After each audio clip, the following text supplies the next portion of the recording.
Shalom Bapak Ibu Saudara yang terkasih dalam Tuhan. Selamat pagi, bagaimana kabar Bapak Ibu sekalian? Saya ingin percaya setiap kita diberkati Tuhan, amin.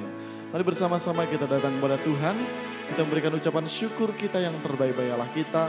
Sepakat mari bersama kita tundukkan kepala dan kita berdoa. Kami bersyukur dan berterima kasih ya Allah. Engkaulah yang luar biasa baik di dalam kehidupan kami. Kami boleh bangun dalam kondisi yang baik. Dan tiba saatnya kami akan naikkan pujian kami.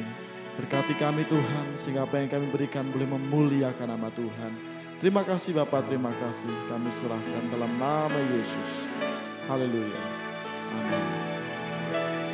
Yang terutama di dalam hidup ini, meninggikan nama Yesus. Yang terutama di dalam hidup ini, memuliakan namanya yang terutama.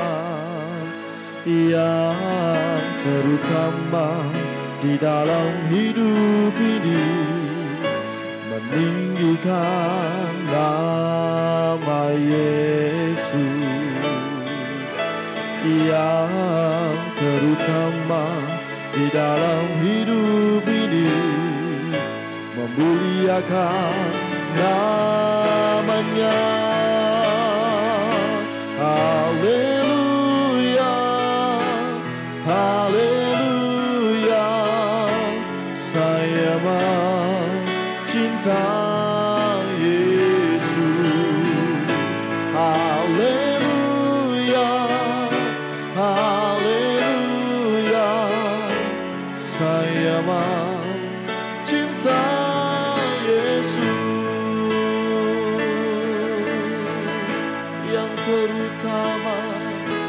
Yang terutama di dalam hidup ini, meninggikan nama Yesus.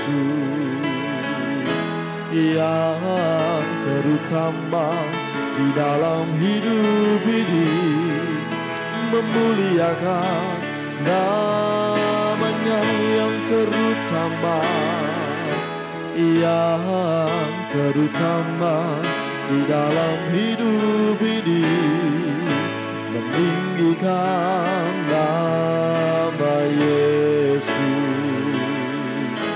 Yang terutama di dalam hidup ini, memuliakan namanya. Haleluya, haleluya, haleluya, saya mau cinta Yesus. Haleluya, haleluya, saya mau cinta Yesus. Haleluya, haleluya, haleluya, saya mau cinta Yesus. Haleluya, haleluya, saya mau cinta Yesus. Haleluya, haleluya, haleluya, saya mau cinta Yesus. Haleluya, haleluya, saya mau cinta Yesus. Saya mau cinta Yesus. Saya mau cinta Yesus. Haleluya, kami naikkan syukur kami, sembah kami hanya bagi-Mu Tuhan, Allah pencipta langit dan bumi. Haleluya.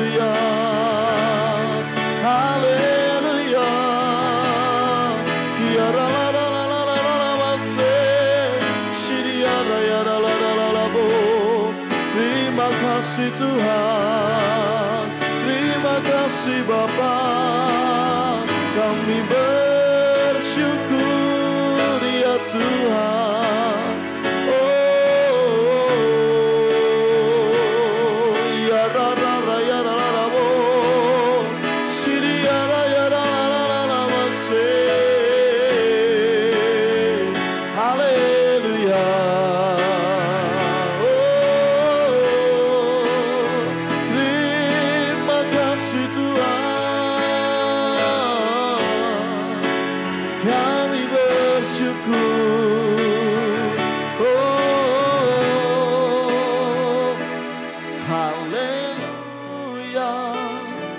Haleluya, saya mau cinta Yesus. Haleluya, haleluya, saya mau cinta Yesus. Haleluya, haleluya, haleluya, saya mau cinta Yesus. Haleluya, haleluya, saya mau cinta Yesus. Saya mau cinta Yesus. Saya mau cinta Yesus. Kami bersyukur dan berterima kasih Tuhan, kami boleh naikkan pujian kami, dan sebentar kami akan mendengarkan kebenaran firman-Mu. Berkati setiap kami. Terima kasih Tuhan, dalam nama Yesus. Haleluya. Amin. Shalom, saudara yang terkasih dalam nama Tuhan Yesus Kristus. Tema doa pagi online bulan ini yaitu menuai dan mengelola berkat Tuhan. Dalam hal ini mengenai materi ya. Ada dua variabel, yang pertama menuai, yang kedua mengelola. Kita akan belajar satu persatu bagaimana kita menuai dan bagaimana kita mengelola berkat Tuhan tadi yang Tuhan percayakan kepada kita. Kita akan belajar pelan-pelan. Yang pertama adalah menuai.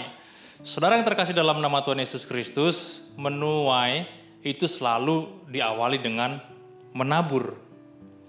Tidak bisa kita menuai tanpa menabur. Nah, saudara yang terkasih dalam nama Tuhan Yesus Kristus, Pak, tapi saya pernah Pak menabur benih jagung Pak, tapi tidak panen-panen, tidak tumbuh-tumbuh.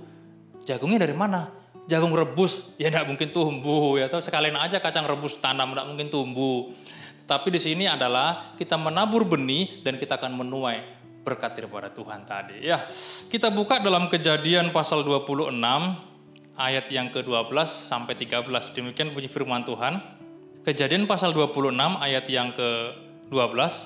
Maka menaburlah Ishak di tanah itu, dan dalam tahun itu juga ia mendapat hasil 100 kali lipat, sebab ia diberkati Tuhan. 13. Dan orang itu menjadi kaya, bahkan kian lama kian kaya, sehingga ia menjadi sangat kaya. Nah, ceritanya sebetulnya pada waktu itu Ishak itu di tanah orang Filistin. Kalau saudara baca ayat yang pertama, di sana dijelaskan Ishak itu ada di negeri orang Filistin. Dan Tuhan bilang, Ishak, kowe nang kene wae Ishak, aku akan memberkati engkau dan negeri ini akan kuserahkan kepadamu. Itu di ayat 3. Intinya, Ishak itu menabur benih dan dia diberkati Tuhan, hasilnya 100 kali lipat. Jangan bingung ya, Pak, 100 kali lipat itu artinya gimana? Satu pohon kita tanam, apa buahnya itu kapasitas 1000 pohon? Tidak seperti itu. Intinya, pada waktu itu musim kelaparan, musim kekeringan. Tetapi Ishak menabur benih gandum, dia diberkati. Pupuknya mungkin sama, cara menanamnya mungkin sama, sistemnya mungkin sama, semuanya mungkin sama. Tetapi Ishak diberkati Tuhan, sehingga dia apa? Kaya, kian lama kian kaya, dan sangat kaya. Jadi 100 kali lipat bukan berarti satu pohon kita tanam, kapasitas buahnya itu 100 pohon, bukan seperti itu. Intinya dia diberkati, hasil panennya, hasil tuaiannya di musim kering sekalipun Ishak bisa panen. Itu loh. Kenapa? Karena dia menabur. Dia menabur di negeri orang Filistin, bukan negerinya sendiri. Dia ada di negeri orang lain. Kita mungkin yang berusaha, berjuang, mungkin kita berjualan, kita menyewa tempat, bukan tempat kita. Tapi kalau Tuhan memberkati, kita akan diberkati. Yang jelas, kita menabur benih, kita akan menuai. Wow, luar biasa saudara yang terkasih dalam nama Tuhan Yesus Kristus. Saudara yang terkasih dalam nama Yesus Kristus, ketika kita menabur, yang paling terpenting, kunci daripada segala kunci adalah diberkati Tuhan. Perhatikan ayat yang ke-12. Maka menaburlah Ishak di tanah itu dan dalam tahun itu juga ia mendapat hasil 100 kali lipat. Sebab ia diberkati Tuhan. Apapun yang kau kerjakan, apapun yang kau usahakan, kalau engkau diberkati Tuhan, pasti engkau akan menuai. Dimanapun kau menabur benih, kalau engkau diberkati Tuhan, pasti engkau akan menuai. Intinya, kunci segala kunci berkat adalah diberkati Tuhan. Bukan karena kepintaran kita, bukan karena kecakapan kita, bukan karena kita pintar bernegosiasi. Itu diperlukan, tapi kalau tidak diberkati, sama saja kita tidak akan menuai. Yang jelas, selaras begitu kita menabur dan harapkan berkat daripada Tuhan, sehingga kita menabur tidak sia-sia, tapi kita menuai. Itu ya, poin yang pertama, bagaimana kita menuai, kita harus menabur. Ya, taburlah kalau kita mau diberkati Tuhan. Taburlah kalau kita mau menuai berkat daripada Tuhan. Ya, yang kedua, bagaimana kita mengelola berkat Tuhan? Kita buka dalam Lukas pasal 15 ayat yang ke-13. Demikian bunyi firman Tuhan. Lukas pasal 15 ayat yang ke-13. Beberapa hari kemudian anak bungsu itu menjual seluruh bagiannya itu, lalu pergi ke negeri yang jauh. Di sana ia memboroskan harta miliknya, itu dengan hidup berfoya-foya. Yang pertama tadi kita bagaimana kita supaya dapat menuai, harus menabur. Tidak mungkin kita menuai kalau tanpa menabur. Yang kedua, bagaimana kita mengelola berkat daripada Tuhan yang dipercayakan kepada kita.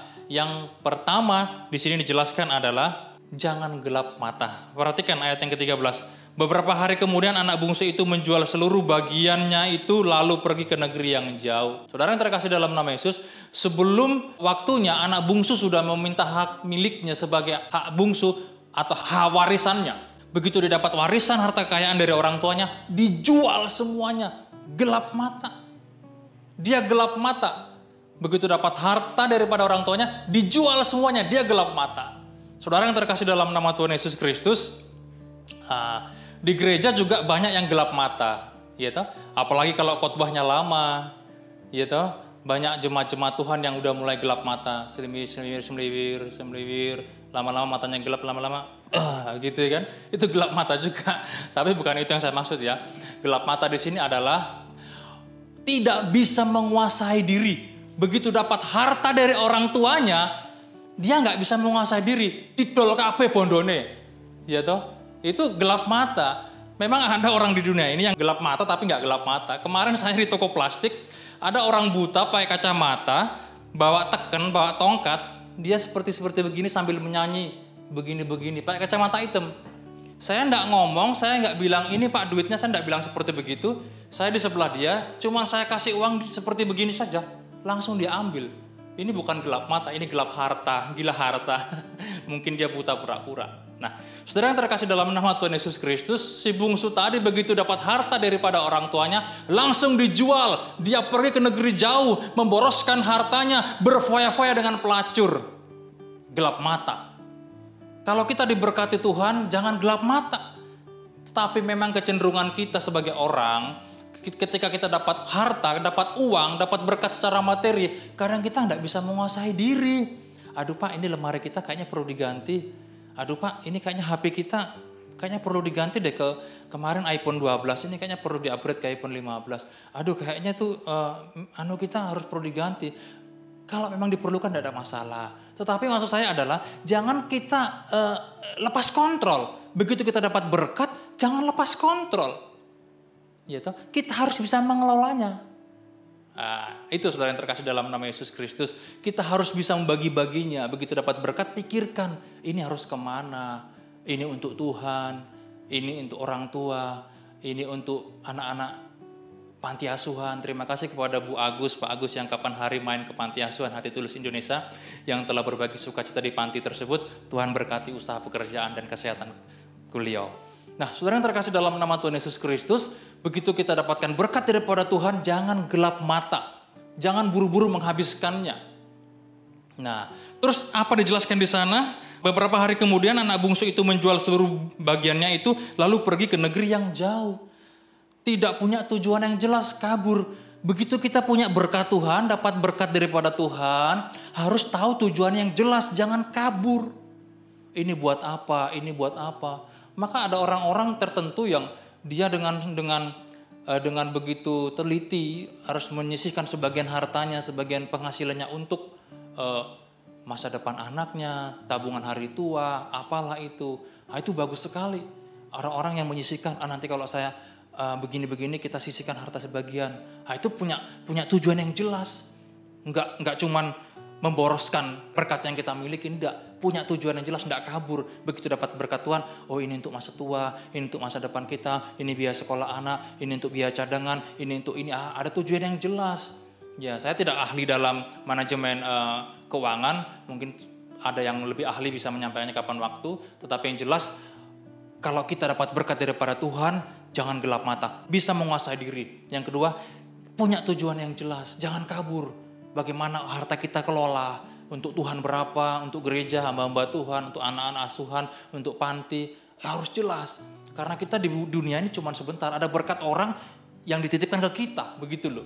Nah, selanjutnya di sana dijelaskan adalah tetap ayat ke-13, pergi ke negeri yang jauh, di sana ia memboroskan harta miliknya, itu loh.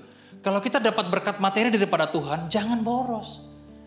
Tidak apa-apa, kita punya kebutuhan oke. Tetapi jangan keinginan. Kadang-kadang kita sebagai orang yang sudah dapat berkat materi, kadang kita boros. Penghasilan 1 juta, pengeluaran mungkin lebih dari 1 juta. Penghasilan 3 juta, kita mengeluarkan lebih dari 10 juta. Itu boros namanya.